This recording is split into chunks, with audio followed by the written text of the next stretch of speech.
Not bad, right? Not bad. You know what else isn't bad? It's over! This stuff is over. It's so stupid. It's so stupid. Trust the doctors. Trust the science. Trust the government, the people that lie and take bribes. Trust Pfizer, the pharmaceutical company that has been sued and sued and sued, and over $3 billion in criminal convictions.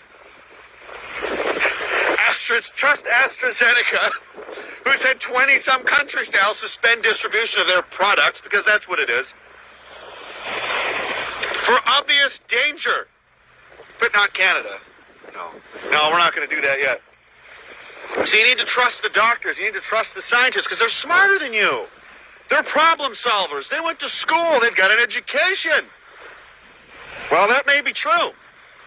But when I see things like Texas having 50,000 people in a stadium wide open for 2 months, shouldn't they all be dead? Florida, wide open for 8 months. Spring break. That millions of people. Tampa Bay, Miami. Shouldn't they all be dead? North Dakota, South Dakota, Idaho, Montana, Tennessee. I think there's nearly 20 states now in the United States that have little to no restrictions. They've got very relaxed or none at all. And they're fine. Florida has comparable hospitalization, death, and fatality and mortality numbers as California and New York, who are insanely locked down all the time with some of the most draconian, authoritarian, measures in place in the entire country. So I guess what I'm saying is, how can millions, tens of millions of people be living in a completely parallel society, doing all supposedly the wrong things, and have nothing go wrong, nothing happen? Somebody is very, very, very wrong here. And it's become painfully obvious, brutally obvious as the sea, that I can hear it, I can see it. It's the ocean. I can smell it. I can taste it. It's bullshit. I talked about this the other night on the stream, and I thought it was funny, but it's like being in a cult.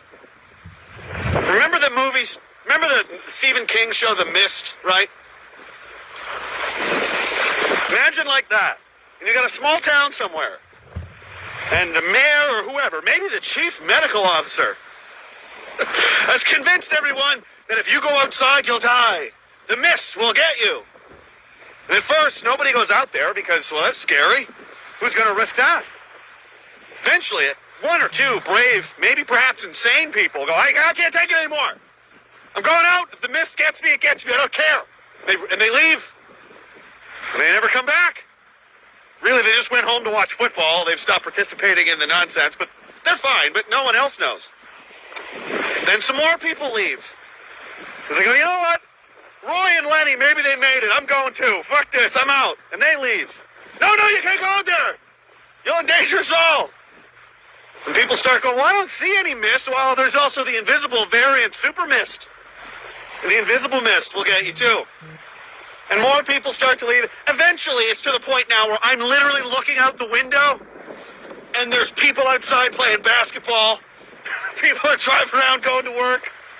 But still they cling to this fetish, this strange doom cult that there's cases and there's variants. Aren't we all human beings in this globalized world where there's products bought and sold from all over the world? China, there's no way. Texas is just somehow immune and isolated to this because why? Florida, why? All these states, tens of millions of people are unaffected. Why? I would love an answer to that question. And what of all the flu numbers? 64 cases of the flu in Canada this year. 64. Down from a previous high, a previous record low of, over the last 7 years, of 15,000. So 15,000 down to 64. Must be because the masks and everything are working so well. Well, they're not though, are they? Because there's new cases and there's new variants and all the scary. There's the super duper quadruple frickin' variant with frickin' laser beams attached to its frickin' head. You know, it's ridiculous. It's to the point of comedy now. You can't. How do you justify this? In all seriousness, how can there be entire country? Texas is bigger than France, for God's sake. They've got big cities. Have you heard of them? Houston, Dallas, Tampa Bay, Miami. Heard of these places? Millions of people live there. Airplane travel, shipping goods, like I said, from China, Asia, all over the world. Everybody should be infected.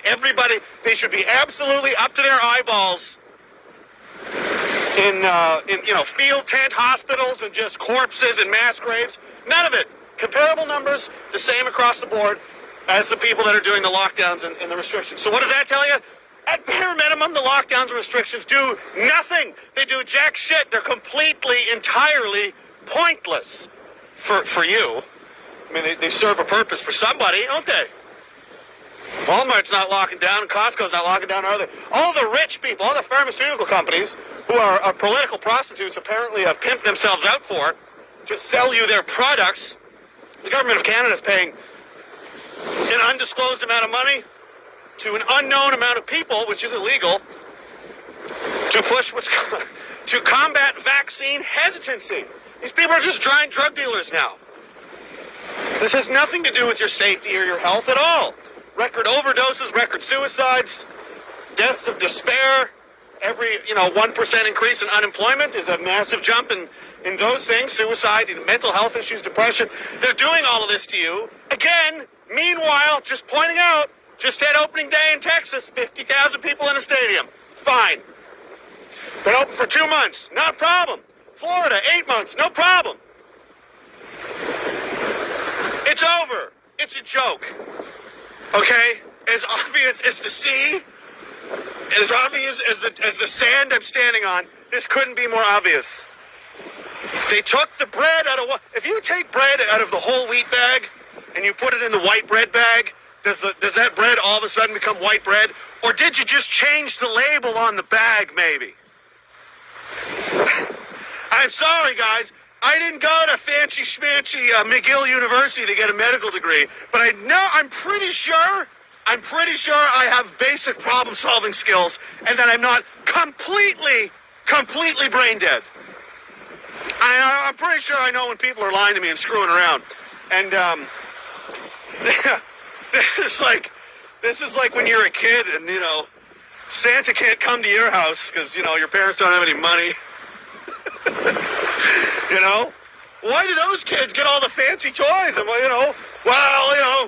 Santa likes them more. There's some holes in the plot here. This is a joke. How much longer is it going to go on? And more people than ever have had enough of it. And it's getting pretty funny. Yelling at people in restaurants, get out! That pastor, get out! You Gestapo! Amazing. So, just pointing this out, I'm going to end with this. Maybe it might have been brave to just go, screw it, we're opening everything, I don't care. A year ago, 8 months ago, we don't know what's going to happen. You're not brave if you're the last person to do it, and the last person to do it is going to be hung from a tree. Because as this goes, these people, do you really want to live like this forever? How many laws am I breaking? I'm on a beach right now with no mask. You're not allowed to swim in the ocean without a mask in Spain, by the way. Because COVID is a sea predator now. God. 20 some states now. Who's going to be the first premier in Canada? You know what? Screw this. This is stupid. Shut it down. Common sense. Just look around you. They're telling you 2 + 2 = 5. They're telling you that's not the ocean. What you're seeing is not real. Trust the government. Don't trust your own eyes and what you can plainly see in front of you. That there's tens of millions of people normally living their lives now for basically a year. And they must all be immune. I can't wait for that excuse. So, eventually, People are going to start having enough. Somebody eventually will grow some stones and shut it down. And then there's going to be a cascade of people wanting their lives back. You know, as fun as your little COVID fantasy is, it's getting pretty tiring for a lot of people. And they're going to cave and they're going to want to go back to their lives, okay? And I wouldn't want to be the last person. I wouldn't want to be the last person off that bus, because somebody's going to be looking for scapegoats. Know what I'm saying? Anyway, I feel great.